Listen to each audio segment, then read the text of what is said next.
Bueno, pues empezamos el tema 5, que es el primer tema del bloque de análisis. Este tema sería funciones, límites y continuidad, que son conceptos que ya vimos el año pasado en primero de bachillerato, pero volvemos este año a repasarlo y a trabajar con ellos, ¿vale? El primer concepto que tenemos que tener claro es el de función real de variable real, y saber o recordar que una función es una correspondencia, una función f, es una correspondencia que a cada uno de los elementos x del subconjunto o de un subconjunto de los números reales le hace corresponder un único elemento real y, ¿vale? Lo represento por y igual a f de x, donde y es la imagen de x a través de f. El elemento x recibe el nombre de variable independiente y el elemento y variable dependiente. Siempre que estamos trabajando con funciones hay dos conjuntos que son característicos de las funciones y que tenemos que saber cómo hallarlos o cómo verlos, ¿vale? Uno es el dominio y otro es la imagen. El dominio está formado, es un subconjunto de los números reales que está formado por todos los elementos a los que yo le estoy aplicando la función, ¿vale? Y la imagen o el recorrido de la función sería el subconjunto formado por los y. Los elementos y que son la imagen de la función, ¿vale? Tanto el conjunto dominio de f como el conjunto imagen de f son subconjuntos de los números reales, por eso se llaman funciones reales de variable real, ¿vale? La variable es un número real y la función es real porque el resultado es un número real, ¿de acuerdo? Formas en las que nos encontramos las funciones, pues nos las podemos encontrar mediante una fórmula, ¿vale? Mediante una tabla de valores, mediante un enunciado sencillo.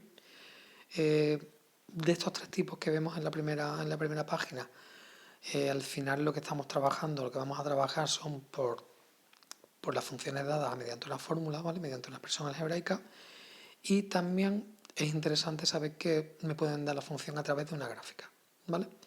Aquí en los apuntes he puesto algún ejemplo de cada uno de los tipos, pero quedaros con que realmente al final vamos a trabajar con gráficas y con expresiones algebraicas, ¿vale? Con fórmulas y con gráficas.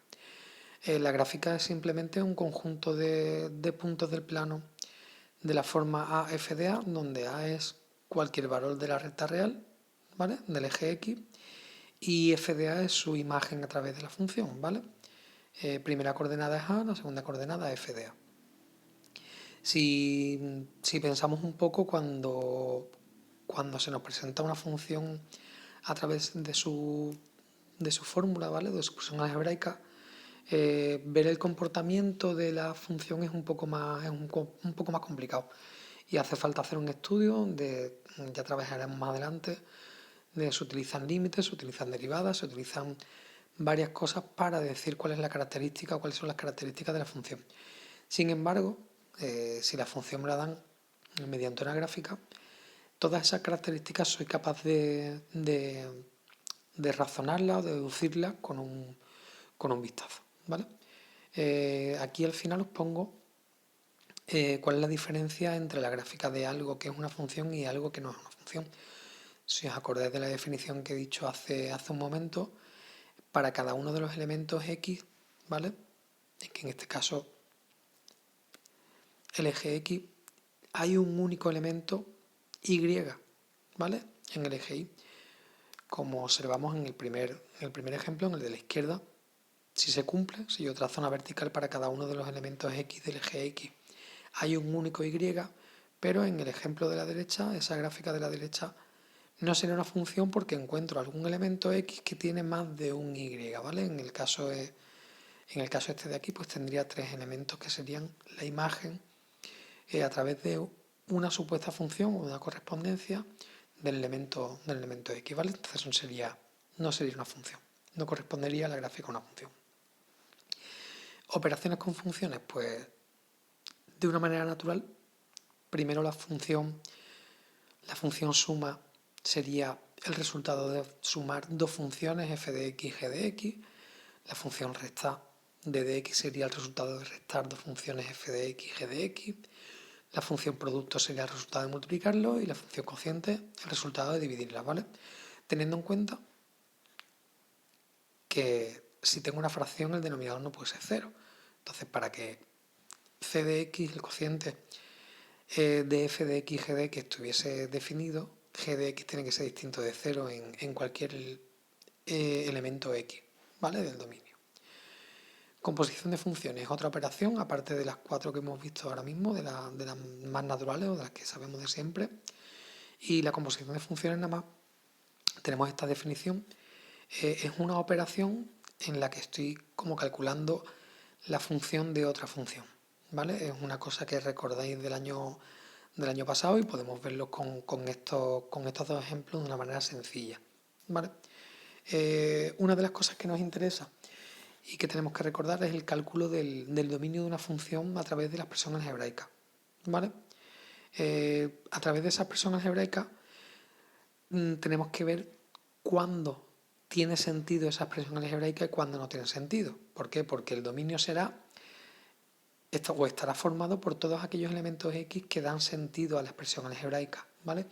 Y si recordamos, en una fracción el denominador no puede ser 0, en un elemento o en una función cuya expresión algebraica tiene una raíz cuadrada, el radicando no puede ser negativo, ¿vale? Y en un logaritmo, que es una función que ya veremos más adelante, el argumento, lo que nos encontramos dentro del logaritmo, no puede ser negativo, ha de ser positivo y no puede ser ni negativo ni cero, ¿vale? Ejemplo del cálculo de dos dominios de funciones que son sencillas. Pues f de x igual a 2x más 1 partido de x menos 4 es una función racional, es una fracción donde tengo un polinomio arriba que es 2x más 1 y un polinomio en el denominador que es x menos 4. ¿Dónde tengo problemas? Pues tendría que hacer el denominador igual a 0, x menos 4 igual a 0. Tendría problemas en x igual a 4, por lo que el dominio sería el dominio de f sería r, todos los números reales menos el 4, ¿vale? Recordad que se indica de esta forma, r, le pongo el menos y entre llaves saco los elementos que no están dentro del dominio, ¿vale? Si ahora en vez de tener una función racional tengo una función irracional, es decir, con una raíz cuadrada, lo que tengo dentro, el radicando, lo que tengo dentro de la raíz no puede ser negativo, el 2x menos 3 tiene que ser positivo. Pues vemos en qué elementos se hace positivo. Pues vemos que es positivo cuando 2x menos 3 es mayor o igual que 0, x igual a 3 medios. En x igual a 3 medios tenemos que la función es 0.